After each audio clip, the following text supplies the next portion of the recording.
Avant de débuter la vidéo de cette semaine, je voudrais tout d'abord revenir sur celle de la semaine dernière, simplement pour te dire merci.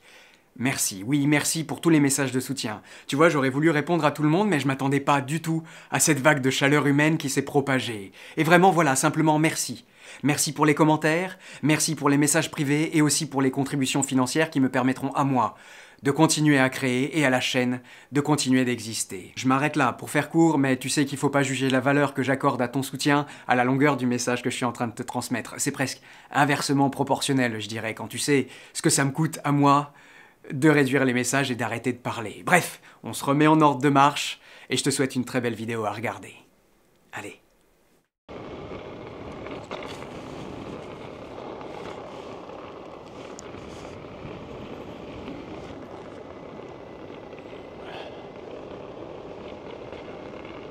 Et salut à toi! Alors évidemment je t'ai remercié toi, mais je peux pas débuter cette vidéo sans remercier les partenaires qui me permettent de la faire. D'abord, il y a MyWheel qui me fait parvenir cette roue-là pour me permettre de la tester, et puis t'en parler en toute liberté. Et chez qui, souviens-toi, tu peux avoir 5% de réduction sur tout ton panier avec le code BONHEUR. Et puis, merci aussi à Wizaz, grâce à qui je peux assurer toutes les roues que je reçois et qui me permet de rouler en toute responsabilité. Voilà. Maintenant, on peut commencer. Et alors, cette semaine, et 1 an et demi après sa première itération, l'Hyperkim sort une version mise à jour de la Patton. Tu te souviens? Et celle-là, il la nomme, en toute inventivité, la Patton S.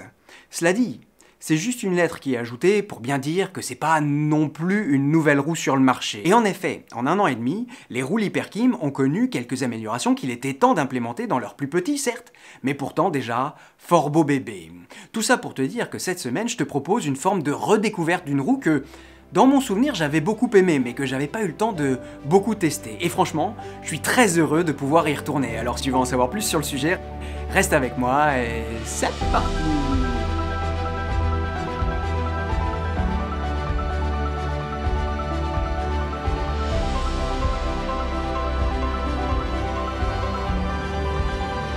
Et alors aujourd'hui, plutôt que commencer par le tour du propriétaire, on va faire le tour des nouveautés, parce que cette Patton, en effet, on la connaît. Et la première chose que j'ai à dire, c'est que oui, ils ont fait beaucoup d'efforts sur le corps. Tu sais, l'ancienne, elle était très cubique, avec des arêtes très présentes. Et ici, ils ont tout travaillé, ils ont rajouté des détails, un peu partout, tu vois, des trucs, c'est pas grand-chose, hein, ça sert à rien.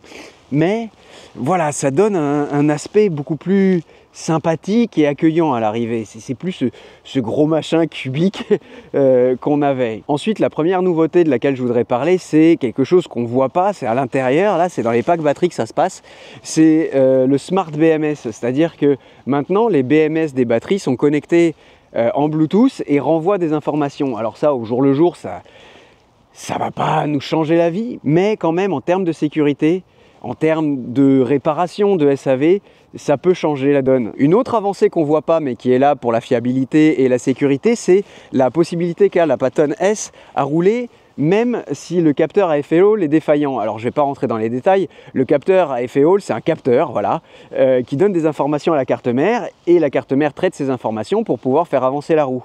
Là, si le capteur, même si le capteur à effet Hall vient à faire défaut, eh ben, il y a un mode où tu pourras gentiment t'arrêter sur le côté et pas te planter. Troisième chose qu'on ne voit pas, je te montre la suspension, mais comme avancée par rapport à la Patton tout court, la Patton S, elle a maintenant des ressorts progressifs. Avant, il y avait un ressort avec toujours les mêmes dimensions, toujours les mêmes hélicoïdales, je ne sais pas comment on dit, et donc c'était linéaire.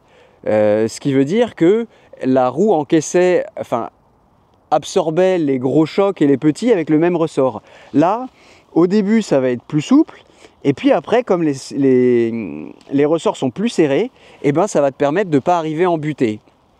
À noter, puisqu'on parle de la suspension, que là, moi, j'ai une 66 pouces, une 66 livres, c'est en dessous que ça se passe là, et pour moi qui fait 70 kg, on va dire, c'est vrai que c'est un peu dur. Elle existe en dessous en 62 livres et au-dessus en 70 livres. Voilà, mais donc, oui, moi, la 66 livres, c'est un peu dur pour moi. Je reviens sur la coque, là où avant les packs batteries étaient en aluminium, là ils ont choisi le magnésium, ce qui permet d'avoir à peu près la même forme, de mieux la mouler, comme je t'ai dit, c'est plus joli, c'est plus fluide, c'est plus galbé.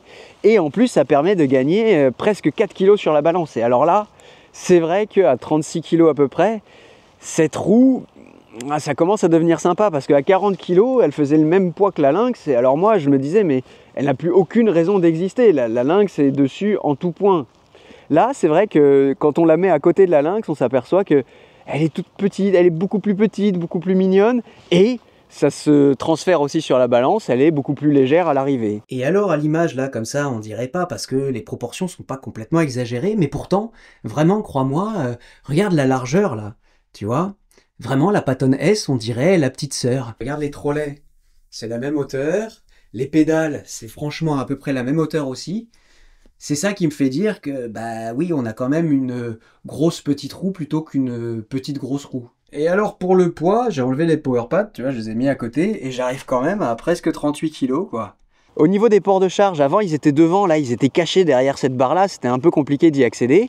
Ils avaient été même obligés de remonter la barre. Là non, ils ont au contraire rebaissé la barre et ils ont passé les ports de charge à l'arrière là, tu vois. Et ils sont beaucoup plus faciles d'accès. Un truc que j'aime moins, c'est ces jump blocks là. Bon, ils n'ont rien changé par rapport, ils ont peut-être un peu augmenté la possibilité de monter et descendre, mais ils sont de toute façon très très fins, ce qui fait qu'il faut que tu aies ton pied vraiment proche de la coque pour que ça puisse fonctionner. Tu vois, ça doit faire 3 cm. Moi, je t'avoue que à terme, j'aimerais bien m'en passer, tu vois, juste les enlever. Le problème, c'est que si tu veux les enlever, là, il faut enlever tout le pare-choc. Donc c'est un peu dommage quoi. Tiens d'ailleurs à propos des pads, la roue est livrée sans power pad. Bon, ça encore une fois c'est soit on aime, soit on n'aime pas. Mais ce que j'aimerais moi, c'est que ce soit livré quand même avec du velcro. Parce que là, tu reçois la roue et si t'as pas de velcro, bah t'es bien embêté quoi. Et puis, je t'avoue que je t'ai dit qu'elle était plus petite et tout, c'est vrai, c'est plus sympa, mais le corps là, bah il est un peu léger, tu vois. Moi à l'intérieur, je me sens un peu, ouais, tu vois, il n'y a pas là beaucoup la place de passer. C'était un gros mollet. Faut aller chercher devant et chercher derrière. Je sais pas si tu vois, mais mon pied il est vachement avancé sur la pédale et donc forcément avec une position comme ça, ça accélère mieux et ça freine moins bien. La faute à la place pour les power pads, je pourrais pas les mettre tellement plus vers l'arrière. Donc ça pour moi c'est un petit bémol que je voulais signaler. C'est bien pour accélérer, c'est moins bien pour freiner. Il y a aussi à noter que l'Hyperkim a changé le pneu. Alors pour le mieux, pour le moins bien, moi je trouve que celui-là est très très maniable.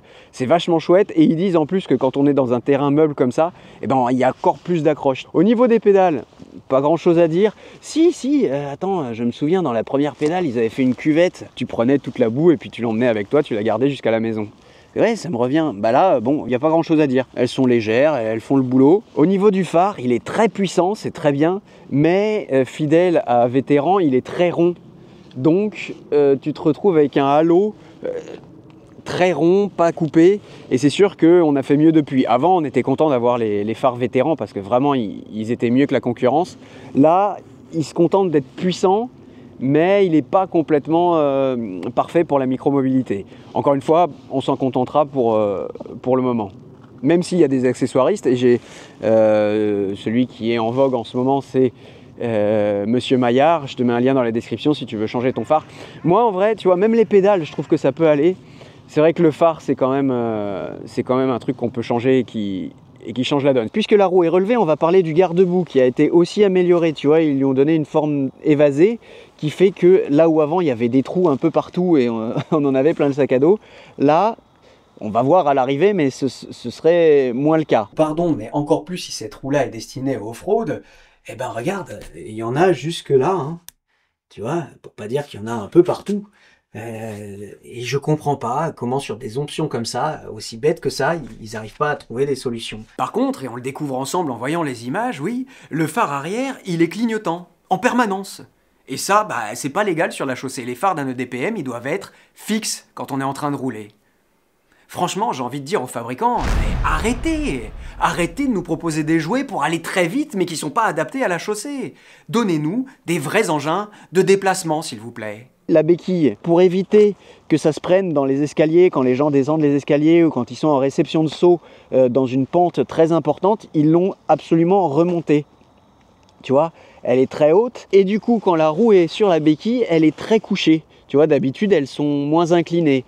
Bon, je comprends, pour une roue qui est destinée au off-road, c'est sûr que c'est ça qu'il fallait faire pour que ce soit amélioré. Après, pour moi qui vais te parler d'une roue qui est plus polyvalente, plus hybride, comme j'aime maintenant les appeler, plus pour aller d'un point A à point B, et ben c'est vrai que, bon, je préfère quand c'est moins incliné, c'est plus facile de la prendre et d'aller rouler. Le trollet, tiens, puisque je l'ai dans la main, bon, rien à dire, hein, on le connaît par cœur, c'est pas une nouveauté. On avait dit qu'on s'arrêtait sur les nouveautés. Il est peut-être un peu plus haut, tiens, il faudrait voir. Il y a une chose que je regrette, c'est que pour le coup, en 2024, voire 2025, parce que cette roue-là n'arrivera que en 2025, eh ben j'aurais voulu une norme IP, quoi.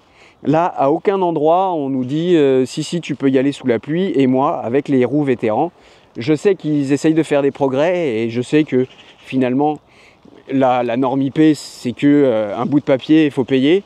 Mais ouais, ça me dérange en 2025 qu'il n'y ait pas ce truc-là où ouais, allez, c'est bon, on te garantit qu'elle est IP67 et tu peux y aller, quoi. Ensuite, je ne vais pas trop rentrer dans les menus. J'en avais parlé dans la vidéo de la Shermanel. C'est vrai que sortie de roue après sortie de roue, Vétéran n'hésite pas à rajouter des options au menu. Il y avait, on se souvient, la possibilité de débloquer un mode longue autonomie en cas de besoin, puis un mode grande vitesse en cas de besoin. Pareil, c'est pas des choses à faire tout le temps, mais si jamais il te manque 5 km pour rentrer chez toi et que tu n'as plus de batterie, ça peut être pratique.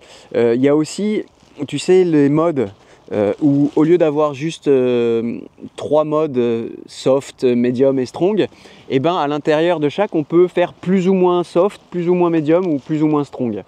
Voilà, tout ça c'est des choses qu'ils ont implémentées. Encore une fois, cette Patton là ne révolutionne pas la micromobilité, en tout cas c'est pas une nouvelle roue, c'est vraiment une mise à jour de la Patton qu'on connaissait.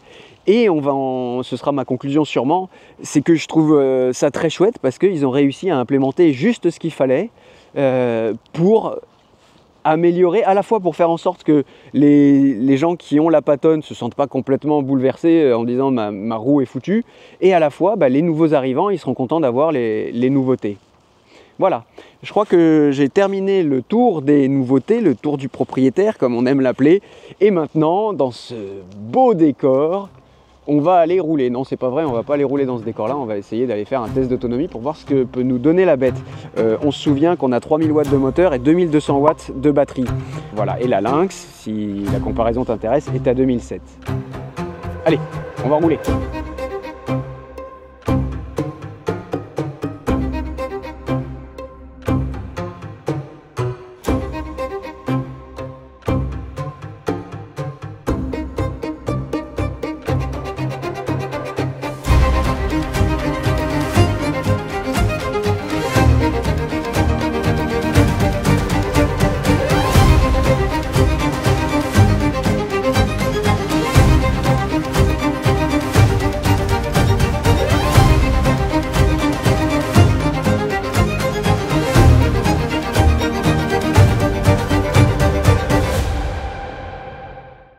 Et c'est vrai que là, dès que tu te mets à rouler, je me souviens la première fois que j'avais testé cette roue, je me disais, waouh, il y a un truc avec cette Patton, c'est pas possible.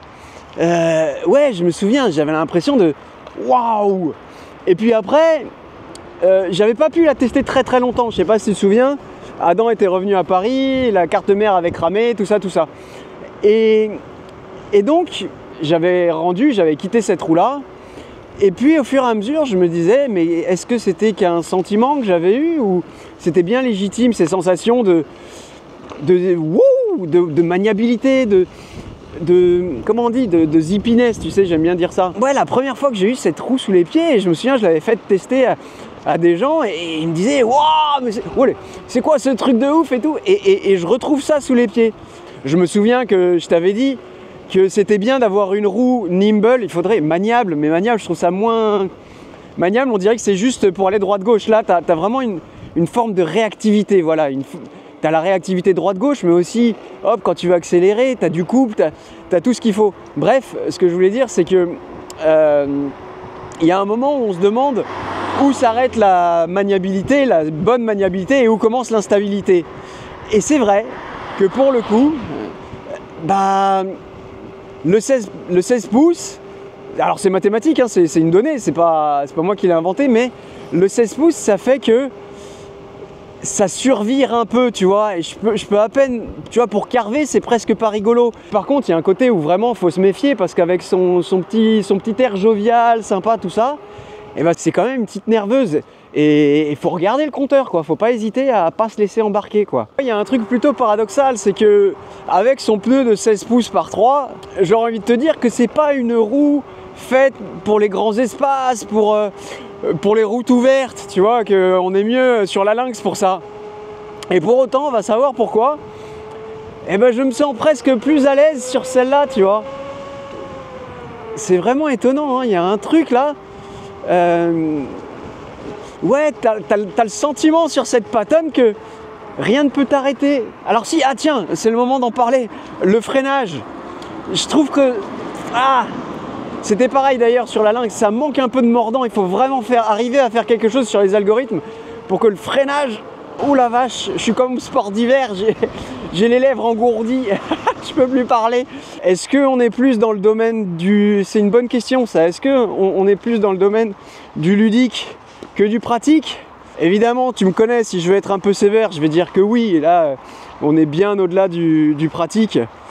Si je voulais être un peu plus tolérant, je dirais qu'on est à la limite. 36 kilos, ouais, non, c'est quand même beaucoup. Très clairement, pour moi, cette roue-là, pour les gens qui veulent faire du 50-50, qui veulent une roue à la fois pas trop encombrante, même si attention, c'est quand même 36-37 kg, et c'est quand même, enfin c'est plus gros qu'une roue urbaine qu'on avait l'habitude d'avoir. Voilà, si tu fais 20 km dans la journée, si tu vas devoir mêler à la fois de la piste cyclable toute droite, mais quand tu arriveras à destination, il y aura de la ville, du machin, du truc, ok. Pour ça, je pense qu'elle peut faire ça très très bien. Et puis j'ai aussi cette sensation que, tu vois, quand tu accélères, tu peux profiter d'un truc assez agréable, assez léger, sans avoir pour autant à envoyer du pâté. Ouais, même à faible allure, à faible couple, je dirais, tu as cette histoire de tapis volant assez agréable. Et alors d'un point de vue conduite, tu vois, cette roue-là, on l'a plus dans les pieds, à la limite dans les chevilles. Il n'y a pas un côté pilotage, selon moi. Il y a un côté manipulation. Je sais pas si tu vois la différence. Il y a un côté fioup, manipulation, mais il n'y a pas... C'est vraiment sympa, hein, comme conduite. C'est différent, quoi. Je suis frigorifié. Il y a un autre truc assez paradoxal, c'est que je te dis qu'elle est plus maniable, plus manipulation, mais quand je vois une ligne droite, à la fois, elle est tellement réactive, j'ai qu'une envie, c'est accélérer. T'as envie d'y aller comme un kart, c'est... Il fait froid, mais on n'est pas bien, là. Non, mais c'est ça que moi j'aime, tu vois. Parfois, on se dit, ouais, faudrait tous aller habiter dans des pays où il fait chaud toute l'année. Moi, j'aime bien le contraste, là, tu vois. On reviendra là dans 6 mois, ce sera luxuriant. Bon, j'ai déjà du mal à parler, mais là, j'ai les jambes qui flageaient, je sens plus le bout de mes pieds. Je pense qu'on va rentrer à l'atelier pour finir cette découverte de ce joli bébé. Enfin voilà, maintenant on est au chaud et on va pouvoir conclure et un peu résumer. Pour te dire, moi, cette Patton S, j'en attendais absolument rien. Et aujourd'hui, je suis plutôt satisfait. Oui, et d'abord, pour que la vidéo soit complète, laisse-moi te dire que j'ai pu faire 80 km et que la roue était pas complètement déchargée à l'arrivée. Mais il faut se souvenir aussi que je roulais pas très vite. Pour les besoins du tournage, je dois filmer à droite, à gauche, m'arrêter, repartir, tout ça, et aussi que je suis un poids léger, mais ça te donne un ordre d'idée. Et sinon, la Patton S, du coup, je dirais que c'est en effet une petite grosse roue qui nous mènera partout. Une roue hybride, en effet, qui sera à l'aise partout, même si elle sera chez elle nulle part. Sauf en off-road. Oui, où ses caractéristiques et son format permettront au pilote de bien s'amuser. Mais sinon, je trouve que cette Patton S a tout pour plaire aux wheelers qui veulent une roue et une seule. Oui, pas ceux qui veulent une petite pour tous les jours et une grosse pour aller se promener le week-end, non, ceux qui veulent tous en un seul paquet. Cette Patton S, c'est vraiment, selon moi, pour ceux qui n'arrivent pas à se décider, et qui savent que le poids les dérangera pas. D'ailleurs, c'est peut-être le moment de noter le travail de l'Hyperkim sur le poids qui permet de détacher la Patton S de sa grande sœur la Lynx, et ainsi de clarifier sa gamme en termes de prix, de caractéristiques et d'usage. Et maintenant que j'ai dit tout ça, je crois qu'on peut se quitter avec un grand sourire, oui. Et maintenant tu sais que c'est à toi de jouer, tu peux liker cette vidéo, la partager, tu peux aussi t'abonner si ce que je fais te plaît, et puis n'hésite pas à aller voir en description de cette vidéo, je te mets tous les liens pour que tu puisses aussi participer financièrement et continuer à faire en sorte que cette chaîne puisse continuer d'exister.